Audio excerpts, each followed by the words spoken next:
Glória a Deus, graças a Deus. Bom dia a todos e a todas, que a graça de nosso Senhor Jesus Cristo seja superabundante sobre a vida de cada um de vocês. Obrigado pela participação. Compartilhem aí os nossos links das nossas diversas redes sociais para a sua família, para os seus amigos, para que eles possam estar conosco agora, ouvindo a palavra de Deus. Eu creio que Deus tem uma palavra para te entregar nesta hora, da parte do Espírito Santo, revelada. Com certeza vai trazer muita luz para nosso entendimento, especialmente nesse tema. Nós estamos trabalhando o tema não deste mês, mas o tema dos cultos de domingo. Iniciamos semana passada no primeiro subtema, mas o tema é a igreja de a comunhão em tempos difíceis. E lembrando que semana passada nós trabalhamos duas expressões da igreja. Que duas expressões foram essas? Nós trabalhamos na questão da igreja expressando o acolhimento, e trabalhamos também a expressão da cura, a igreja que traz cura, independente dos tempos que nós estamos vivendo. Esse é o diferencial, porque apesar de nós estarmos com os nossos templos fechados ainda, aguardando o momento certo para fazer a reabertura oficial dos nossos cultos presenciais, mas nós estamos online com vocês e vivendo esse tempo aí difícil em todas as situações, seja ela na área da saúde, financeira, os desafios intrafamiliares que você possa estar vivendo, mas o certo é que nós trabalhamos essas duas expressões semana passada, o acolhimento, a igreja fazendo o acolhimento mesmo à distância, e também a expressão da cura em todas as áreas, seja ela espiritual, emocional ou até física. Com certeza Deus tem operado no nosso meio. O subtema de hoje, nós vamos falar da igreja também, como o tema está bem descrito aqui, mas nós vamos trazer um outro entendimento. Aliás, nós vamos falar de duas outras expressões que nós julgamos muito importantes para serem faladas. A igreja como um agente de restauração em tempos difíceis. Nós vamos falar da restauração propriamente dita, sim, mas também nós vamos falar de uma outra expressão, que é a expressão da edificação e do crescimento, que a igreja nos proporciona como comunidade viva, como corpo de Cristo, como nós aprendemos semana passada. Essa expressão da restauração, ela nos conduz para a expressão da edificação, que por sua vez conduz para a expressão de um crescimento contínuo na presença de Deus, que faz toda a diferença. Eu queria abrir esse momento aqui, lendo a palavra de Deus, no Evangelho de João, capítulo de número 21, você que está nos acompanhando nas redes sociais, coloca aí, o verso é a partir do verso 1, nós vamos transitar até o verso 18, 19, para a gente poder trabalhar esse tema da restauração e, por consequência, a edificação e o crescimento pessoal e o crescimento como instituição também, em nome de Jesus Cristo.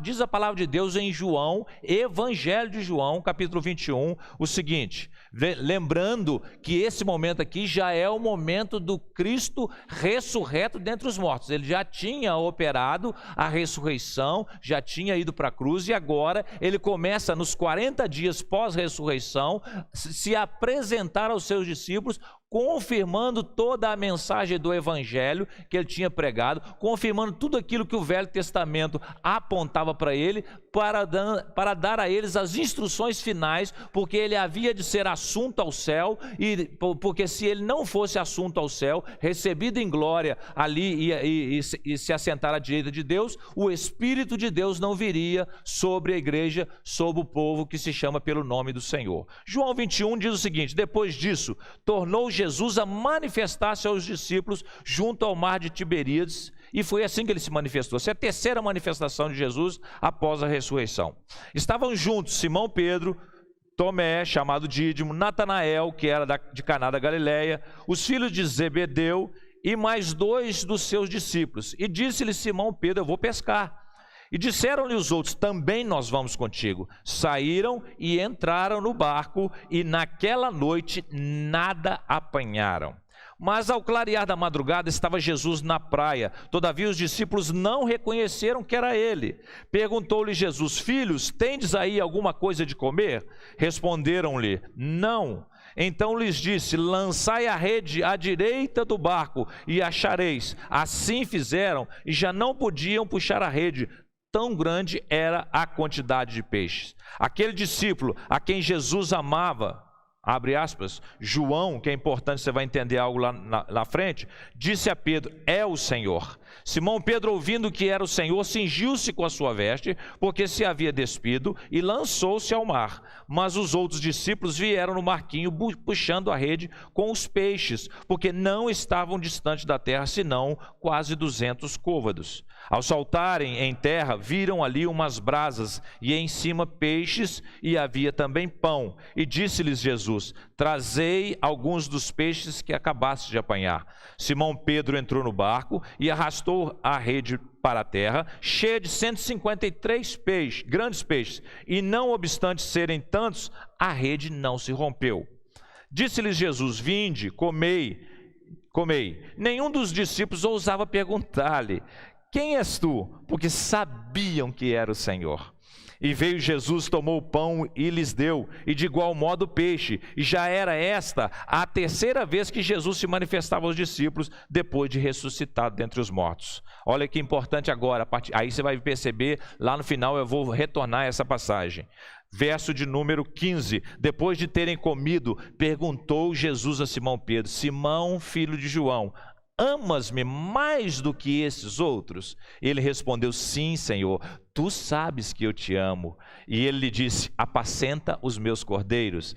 Verso 16, tornou a perguntar-lhe pela segunda vez, Simão, filho de João, tu me amas?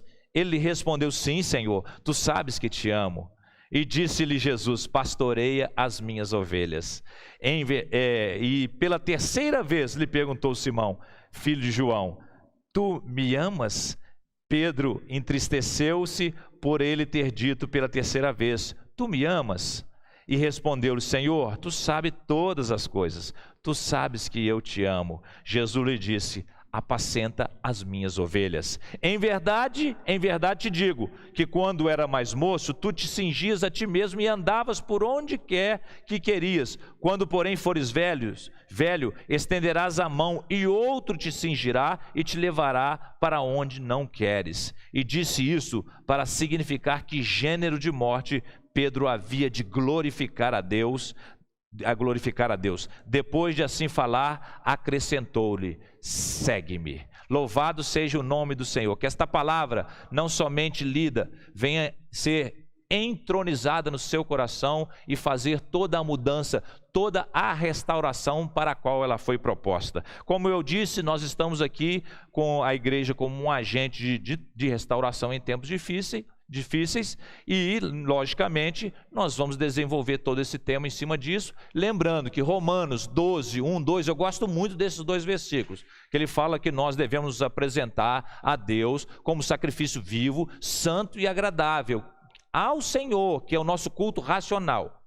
E nós não devemos nos conformar com este mundo, com este século, com as ideologias, com tudo que está sendo pregado aí fora, mas devemos ser transformados pela renovação da nossa mente, para que nós possamos experimentar a boa, perfeita e agradável vontade de Deus para as nossas vidas. Então o tema da restauração, o tema da edificação, o tema do crescimento, que são expressões da igreja do Senhor, do corpo de Cristo, ele fala muito disso, dessa transformação, dessa restauração. Mas vamos trabalhar mais com o verbo restaurar. No dicionário Aurélio, e aí ele vai trazer algumas coisas muito interessantes para nós, a restauração, ela fala de pôr em ordem o quebrado, refazendo ou consertando, repor o que se desgastou e voltar ao estado original. Presta atenção nisso, que tem muito a ver com a mensagem. Outra coisa, no dicionário bíblico de Wycliffe, fala assim, renovar, restabelecer, colocar de novo na antiga condição e dar novas forças. A restauração, no sentido bíblico, ela traz uma amplitude maior e você vai entender isso no processo da ministração da mensagem. Uma coisa que nitidamente nós percebemos, que nós estamos vivendo um tempo de restauração pessoal e institucional. Quando nós somos restaurados, quando nós somos transformados, a igreja também o é. A família, que é a célula máter da sociedade, ela vai ser transformada. Por consequência, a igreja, que é um grupo de famílias, também vai ser restaurado, vai crescer, vai ser edificado. E por consequência, a comunidade, a nação, tudo será restaurado em virtude de uma restauração pessoal, porque tudo muda quando eu mudo. As mudanças, as transformações, as restaurações que possam vir a acontecer no seio da minha família, passa inicialmente por mim. No seio da igreja, passa inicialmente por mim e por você. Esse é o entendimento. E nós estamos vivendo esse tempo difícil exatamente por um propósito de Deus, para trazer restauração em muitas coisas que nós perdemos a originalidade, e isso é fundamental. Eu quero fazer menção aqui já no início, um grande exemplo que a natureza nos concede. Quando você estuda ali sobre a águia é talvez um dos animais, ao lado do leão, mais mencionados na Bíblia Sagrada, porque ela tem muitos exemplos práticos daquilo que Deus colocou no coração desse animal para fazer. E a história fala, e os estudos, logicamente, que trouxeram à luz isso para nós, elas mostram que existe um chamado voo da restauração ou um voo da renovação. Talvez você já tenha ouvido, mas é importante a gente mencionar novamente. Aos 40 anos de idade, a águia vai tomar uma das decisões mais difíceis da vida dela. Que decisão é essa? Viver ou morrer? Porque quando ela chega com 40 anos de idade, ela está com um bico muito grande e curvado, de tal sorte que ela já não tem mais aquela capacidade de pegar a sua presa com tanta condição que ela tinha quando o bico estava normal, na condição normal. E o pior, não é só isso, as unhas também estão muito grandes e curvadas, e ela vai ter dificuldade de agarrar a presa, de agarrar nos galhos de árvore para parar, para ficar observando a presa. Então ela tem muita dificuldade. E se não fosse só isso, pior ainda, as penas estão muito grandes e pesadas, o voo dela é muito, muito difícil, muito difícil. Ela se torna, inclusive, uma presa vulnerável para outros predadores. E aí, com 40 anos aproximadamente, ela vai ter que tomar uma decisão difícil, viver ou morrer.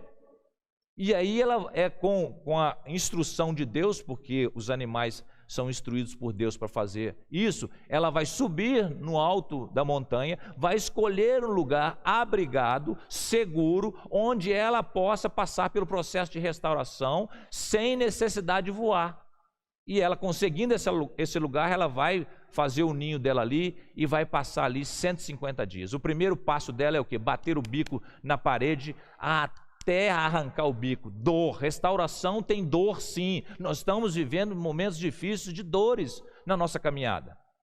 Mas com certeza tem um objetivo, é uma decisão que nós precisamos tomar. A quem nós vamos seguir? O Senhor ou a ideologia ou as coisas que o mundo nos oferece? A ideia é que nós façamos como a águia. Vamos sentir dores? Estamos sentindo dores, mas vamos vencer e vamos superar esse tempo. Fechado esse tempo, ela arranca o bico cresce novo. Opa, o bico já está em condições. O que ela vai fazer com o bico? Vai arrancar as unhas. Também tem dor.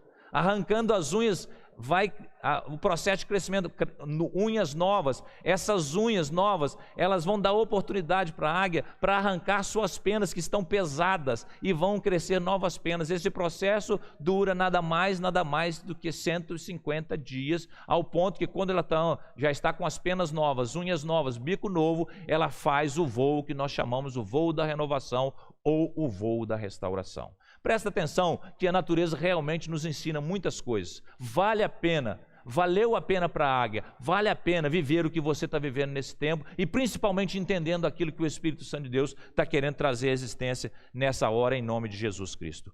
Outra coisa muito importante, e aí a gente traz isso para a palavra, que é Isaías 40, 30 e 31. Ele vai falar exatamente isso. Os que esperam no Senhor renovarão as suas forças, subirão aos céus com asas como águias, não se cansarão e nem se fatigarão. Eles fazem que os jovens se cansam, os adolescentes também se cansam e caem, mas, independente da idade, os que esperam no Senhor renovarão ou restaurarão as suas forças, conforme tem outras versões da palavra de Deus. Primeira coisa muito importante, no processo de restauração, a sujeira é tirada. É importante a gente lembrar, a sujeira é tirada. Então, quando nós somos restaurados pelo poder de Deus, nós vamos ver aqui como que funciona, como transita isso, a sujeira é tirada. Segundo, repõe-se o que havia desgastado ou quebrado. Vai imaginando isso na sua vida pessoal, que vai reverberar na igreja, que é o nosso tema dessa série. Outra coisa, as formas reais são restauradas. É algo assim fundamental, importante. Eu gostaria de dar uma paradinha rápida aqui para dizer que nós fomos criados à imagem e semelhança do Senhor. Está lá em Gênesis. Deus fez isso por propósito dele para um fim proveitoso. O pecado perverteu isso. Mas como que perverteu o Ramalho? Você tem que entender primeiro, que quando a Bíblia fala a imagem, conforme a imagem e semelhança, ela não está dando duas. Tem muita gente que tenta dividir isso. A imagem é diferente de semelhança. Não é. As palavras lá no aramaico são diferentes? Sim. Quando você traz para a tradução da Bíblia, da Septuaginta, que é no grego, as palavras são diferentes? Também são, mas o sentido é o mesmo. Imagem e semelhança é a mesma coisa. Então quando nós pecamos, nós ficamos diferentes de Deus? Deus é Espírito, irmão.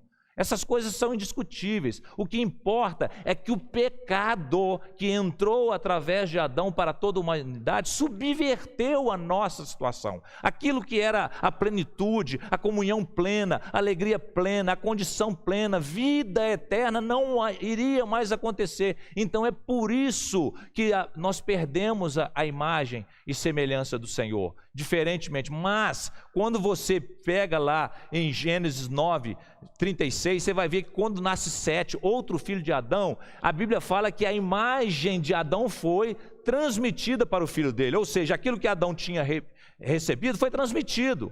O que veio de Deus, são os atributos comunicáveis de Deus, alegria, paz, amor, elas permanecem na humanidade. O pecado mudou a mente, mudou a forma de pensar, então nós já estamos numa outra condição, nós erramos, nós falhamos, precisamos nos arrepender.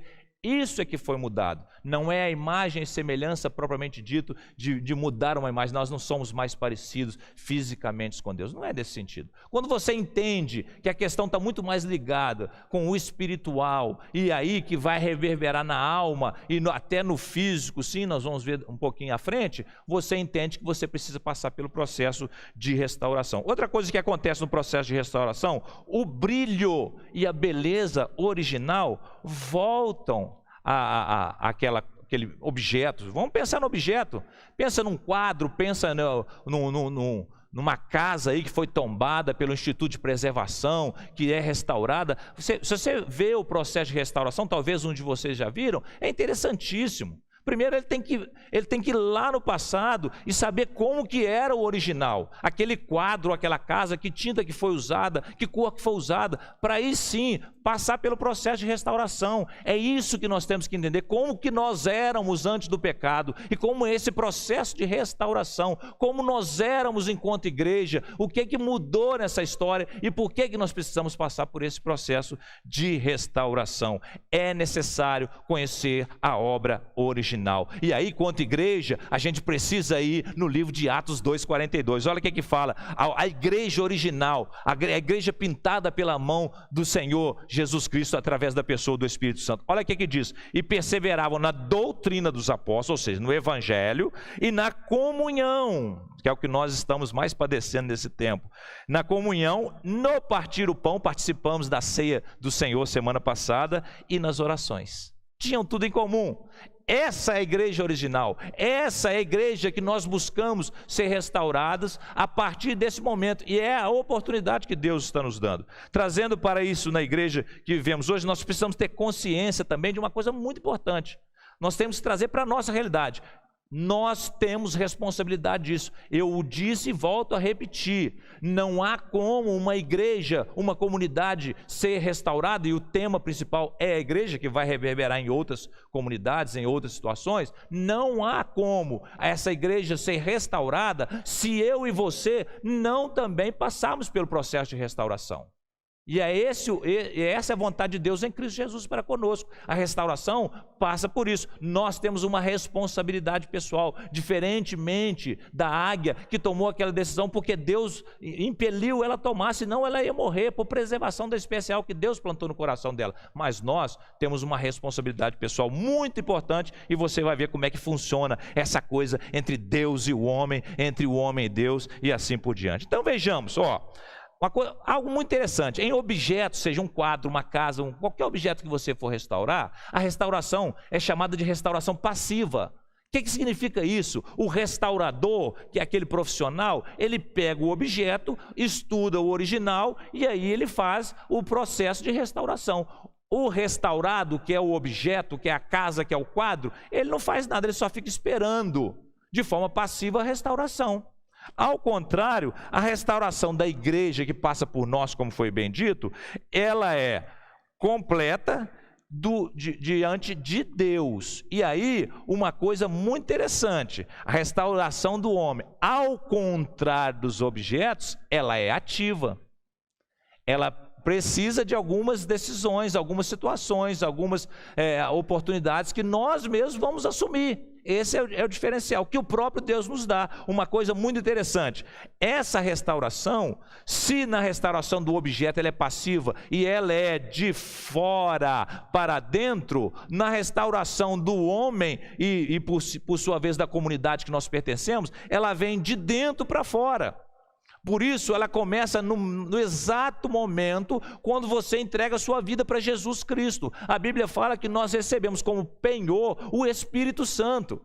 E a partir do momento que nós temos o Espírito Santo, somos imergidos, batizados no Espírito Santo, nós começamos a viver uma restauração de dentro para fora, que é espiritual no primeiro momento, sem dúvida nenhuma, mas que vai reverberar também no emocional e no físico. Quantos de nós que estamos aqui agora participando desse momento não tem experimentado isso? Viveu uma experiência pessoal com Jesus Cristo, recebeu o penhor do Espírito Santo e iniciou um processo de transformação, de restauração, que nós chamamos inclusive de santificação, que vai durar até o dia que o nosso corpo for transformado e nós termos um corpo glorificado como o de Jesus Cristo, depois de ressurreto entre os mortos. Esse é um processo que vai durar a nossa vida terrena todinha até nós chegarmos na glória. Louvado, exaltado seja o nome do Senhor. Agora, algumas coisas a gente tem que lembrar. Nós precisamos desejar isso. Desejar isso. Deixa eu conhecer mais um pouco. Talvez você esteja me assistindo, você ainda não experimentou esse processo, ou iniciou esse processo de restauração na sua vida. Você precisa tomar uma decisão hoje aí, onde você está. Segunda coisa, e dar os passos necessários para que isso aconteça. Entregar sua vida para Jesus e conhecer a palavra. Os passos para a nossa restauração estão descritos aqui na palavra de Deus.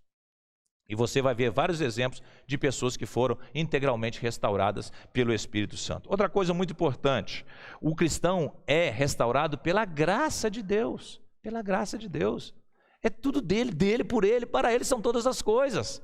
A ele a glória pelos séculos dos séculos, amém. Então é graça, é favor imerecido. A restauração, se é graça, é efetuada pelo Espírito Santo no homem interior, através da obra de salvação de Jesus Cristo. Foi isso que nós falamos. A igreja, a comunidade cristã reunida é a expressão visível da graça redentora de nosso Senhor Jesus Cristo, através da comunhão renovadora do Espírito Santo, através da graça salvadora. O amor verdadeiro de Deus, a graça salvadora, a comunhão restauradora do Espírito Santo. É assim, 2 Coríntios 13, quando Paulo aplica ali a bênção apostólica, ele está falando disso, o amor de Deus, a graça salvadora de Jesus Cristo e a comunhão, a doce consolação do Espírito Santo. Esse é o processo de restauração completa da igreja. Passa pela graça de Deus, passa pelo amor de Deus, pela graça de Jesus e pela consolação e comunhão do Espírito Santo. É isso que você tem que entender. Isso é um processo único, porque Deus é um, o Deus triuno é um só Deus. Então quando ele processa isso, quando você toma decisão por Jesus Cristo, tudo vai te acompanhar. A graça vem, você vai ver que a bondade e a misericórdia também vem, e em nome de Jesus Cristo, maravilhas acontecem no nosso meio. Outra coisa muito importante, exemplos maravilhosos de restauração pessoal. Quando nós passamos pelo processo, que a graça de Deus nos atinge, que o amor de Deus nos atinge, isso aí através de Jesus Cristo, através da obra restauradora do Espírito Santo, casamentos são restaurados. Talvez você esteja passando dificuldade aí no seu relacionamento familiar. A restauração do Senhor passa por isso também. Casamentos são restaurados, os vícios são abandonados, falamos a verdade, nos tornamos íntegros, honestos. Isso é restauração mesmo, é o processo que nós falamos.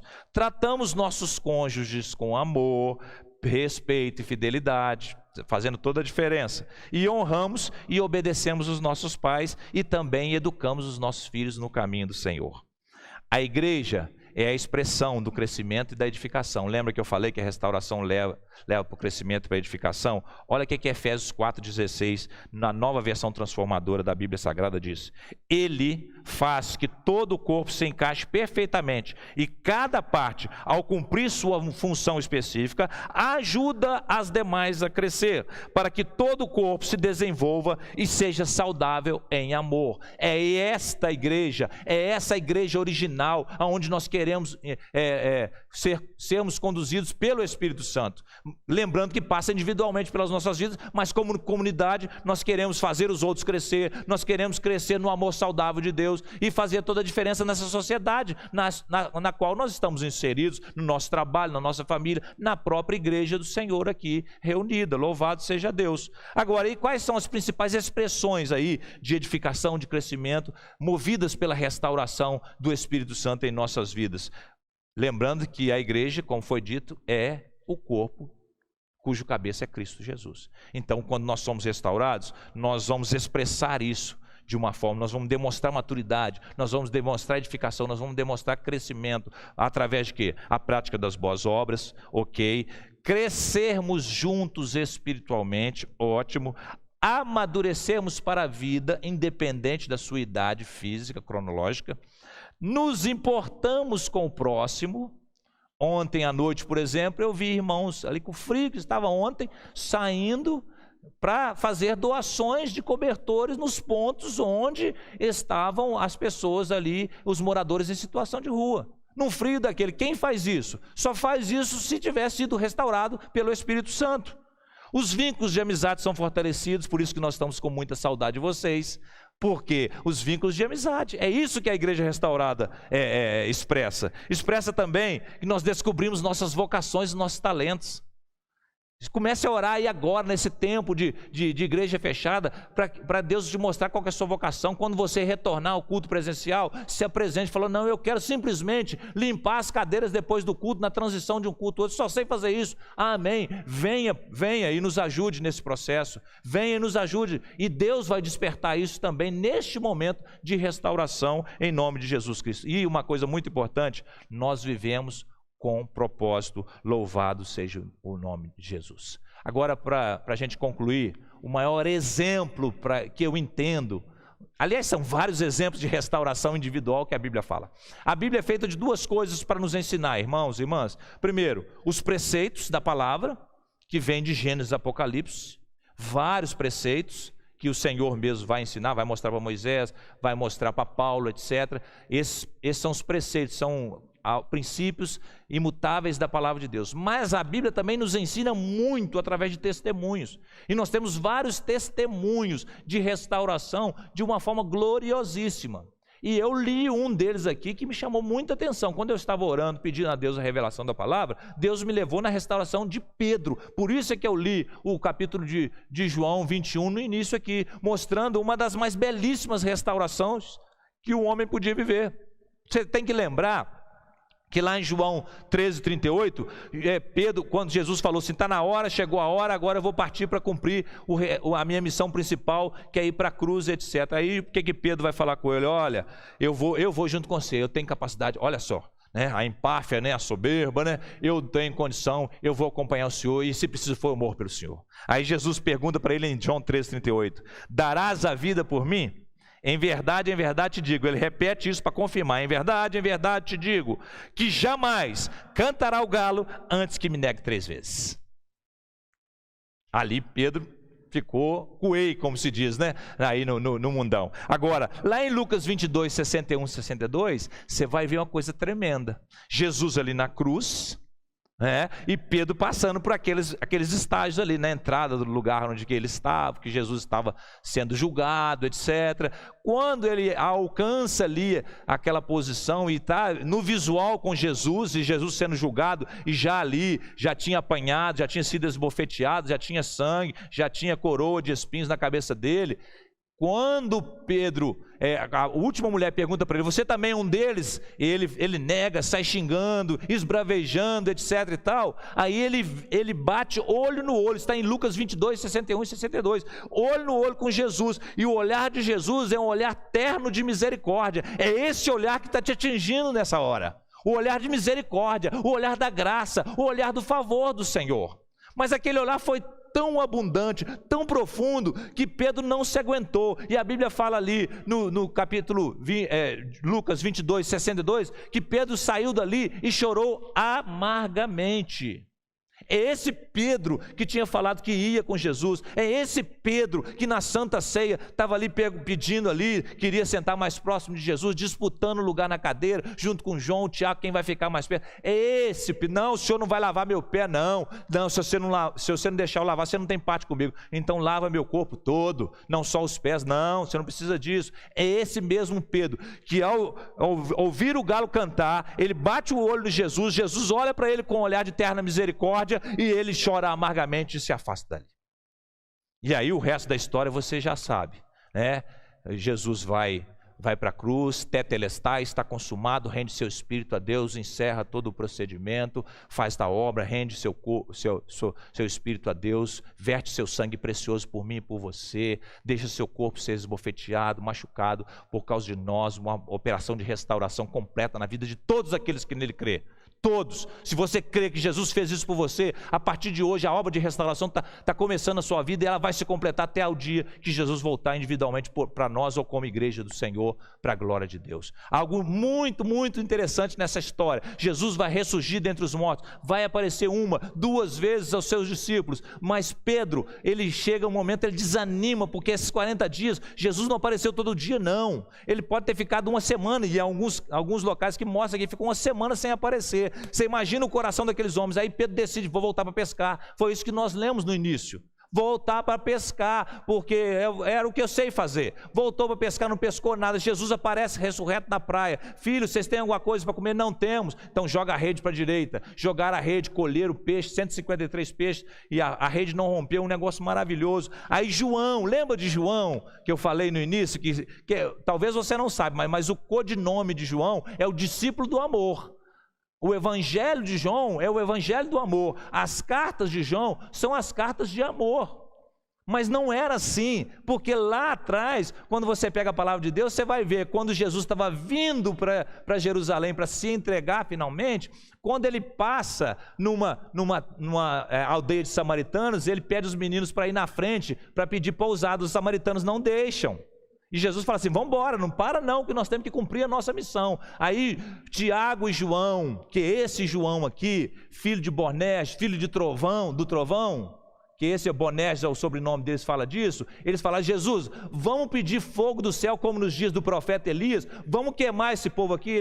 Jesus falou com ele, eu não vim para matar, filho, você não está entendendo a minha missão, eu vim para salvar. Vamos embora, dá linha, não vamos pedir isso não. Esse mesmo João que ali falou com Jesus, assim, vamos jogar fogo aqui, Jesus, chama fogo, mata esse povo. Jesus falou, não, esse mesmo João que é o discípulo do amor. Então você entende comigo que a restauração de Deus ela é completa na sua vida. Ela pode mudar seu caráter, vai mudar seu caráter, o caráter é deformado, mas muda também em alguns aspectos até personalidade. Até mudou a personalidade de João, aquele negócio, filho de trovão, irado, iracundo, mudou para virar o discípulo de amor. Que bênção, irmão, que glória, que maravilha. Esse é o processo de restauração, é isso que o Senhor quer operar na sua vida, é isso que o Senhor quer operar na igreja, através da sua vida. Mas o exemplo mais lindo mesmo, eu ainda continuo com Pedro, sabe por quê? Podia falar de Paulo, mas para a gente encerrar, continuo falando de Pedro, porque depois que eles vêm para a praia, se assentam. Jesus já estava servindo alimento para eles. Põe mais peixe ali, comem, se satisfazem, porque Jesus Cristo, Ele satisfaz todas as suas necessidades. Não há nada em tempos difíceis. Jesus continua sendo o mesmo e Ele vai suprir todas as suas necessidades. Garanto isso à luz da palavra de Deus. O importante é que depois que eles comeram, aí Jesus vai começar um processo de restauração magnífico na vida de Pedro. E você vai entender agora, para a gente encerrar, como foi maravilhoso isso, porque as perguntas de Jesus, elas não foram usadas. Aí sim, o verbo é usado diferente, porque o amor no grego, ele tem pelo menos 4 palavras que dizem o amor. O amor é eros, que é o amor sexual, o amor de amigo, o amor de Deus, que é o ágape. Aí quando Jesus pergunta para ele: Pedro, tu me amas? Sabe qual palavra que ele estava usando? Ele estava usando o verbo agapau, que é o ágape, o amor sacrificial. Você não falou lá no início, lá antes da minha entrega, que você ia morrer comigo? Você me ama com aquele amor ágape ainda? Aí Pedro baixa a cabeça e falou: tu sabe que eu te amo. Eu te amo, sim, eu te amo. Mas se Jesus perguntou para Pedro o verbo agapau ou ágape, a palavra ágape, o amor sacrificial, Pedro vai responder com a palavra no grego filéu. E é como se você, um namorado ou namorada, o namorado perguntasse para a namorada: você me ama? Aí ela vira assim: não, eu gosto de você. Foi isso que Pedro respondeu ali na primeira. Olha que interessante, isso muda completamente o entendimento desses versículos. No segundo momento, a segunda pergunta é a mesma coisa: tu me amas, Pedro?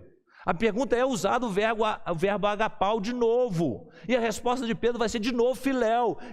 Você me ama com amor sacrificial, Pedro? Você está disposto a se entregar a mim? Ele fala assim: eu te amo, eu gosto de você, Jesus. O Senhor sabe que o amor sacrificial, porque eu te neguei 3 vezes lá atrás. 3 vezes ele negou. 3 vezes Jesus vai perguntar: a restauração do Senhor na sua vida é completa, perfeita e acabada. O Senhor não fica devendo nada a ninguém. O Senhor está mudando a sua história nessa hora. Se você está entendendo essa palavra. Aí sabe o que acontece na terceira pergunta? Acontece que Jesus vai perguntar assim: tu me amas, Pedro? Realmente tu me amas mais do que esses outros? Porque você lembra que Pedro sempre se colocava na frente dos outros, achando que era o melhor, o soberbo? Só que na terceira pergunta, Jesus não pergunta com a palavra, com o verbo agapau, ele pergunta com o verbo filéu. Tu me amas como amigo? Tu gosta de mim mesmo, Pedro? Mais do que esses outros? Aí ele ficou triste e falou: o Senhor sabe de todas as coisas. O Senhor sabe que eu te amo. E ainda falou filéu. Porque aquela hora, na terceira pergunta, há uma restauração, há uma transformação na vida de Pedro.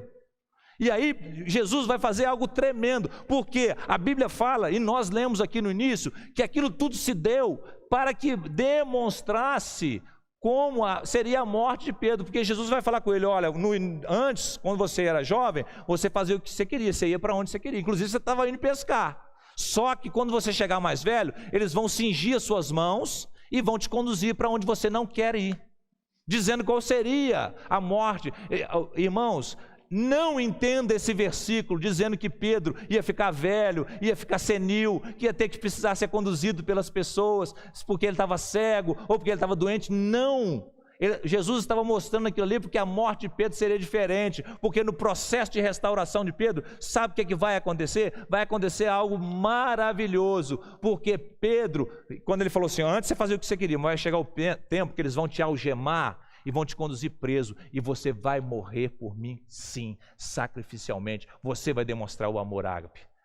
E sabe como que foi a morte de Pedro? Pedro foi crucificado. E quando chegou no dia da crucificação de Pedro, diante dos seus exatores ali, Pedro falou assim: eu não sou digno de morrer como meu Jesus. Me crucifica sim, mas me crucifica de cabeça para baixo, apesar de eu morrer pelo meu Senhor. E feliz da vida, com certeza, ele foi para a morte ali. Houve uma restauração. Se você crê, você vai ver a glória de Deus. Se você entender o que está acontecendo isso, você vai ver o agir de Deus, que é lindo na vida de quem é fiel. E a restauração passou pela sua vida emocional, física, etc. E é assim que vai acontecer. A Bíblia fala que o coração alegre formoseia o rosto. Quando nós temos um coração alegre na presença de Deus, o nosso rosto fica mais bonito. As transformações, as restaurações vão passar pelo seu corpo físico, vão passar pelo seu corpo emocional, vão passar pela sua vida espiritual, vão passar por todos os aspectos na sua família. Eu declaro isso e profetizo isso na sua vida. E finalizando, a restauração do homem não é apenas física, ela é espiritual, emocional e também física. Outra coisa, Nós não nos auto-restauramos. Somente Deus, através da pessoa do Espírito Santo, em nome de Jesus, pela sua graça, bondade e misericórdia, opera em nós o milagre da restauração completa. Somente assim. Eu queria orar por você, para que essa palavra que foi introjetada no seu coração venha trazer restauração. Se você puder, de onde você estiver, feche seus olhos e curve sua cabeça. Nós vamos orar em nome de Jesus e encerrar esse momento que Deus nos permitiu. Feche seus olhos. Senhor, eu quero agradecer ao Senhor por esse momento especial que estamos passando aqui na Tua presença, nesta manhã poderosa, Deus. Obrigado, meu Deus, pela palavra liberada a partir do altar do Senhor aos nossos corações. Que esse processo de restauração, esse processo de edificação, de construção de algo em nós, de crescimento emocional, físico, espiritual, aconteça de forma gloriosa, pela graça do Senhor, porque nós cremos que é por graça, em nome de Jesus Cristo, porque pela graça nós somos salvos. Nós cremos também, Pai, no que está escrito ali, meu Deus, em Salmos 23:6, que diz que a bondade e a misericórdia nos seguirão todos os dias da nossa vida e habitaremos na casa do Senhor. Por isso eu creio, Deus, que esse processo de restauração passa pela sua graça, passa pela sua bondade e passa pela sua misericórdia que nos atinge nesta manhã. Visita cada um desses irmãos, aqueles intercessores que estão aqui, meu Deus, da equipe, presencialmente. Visita, meu Deus, os lares deles, visita as pessoas que estão conosco online, nos assistindo ao vivo, aquelas que virão assistir esse culto, sejam abençoadas e recebam a restauração da parte de Deus na pessoa do Espírito Santo, em nome de Jesus Cristo. E que o amor de Deus, a graça salvadora de nosso Senhor Jesus Cristo, a doce comunhão restauradora do Espírito Santo seja sobre nós todos os dias de nossas vidas, até que Jesus venha nos buscar. Amém, graças a Deus, louvado seja Deus. Deus os abençoe, estamos com muita saudade de vocês e brevemente nós estaremos juntos aqui no culto presencial.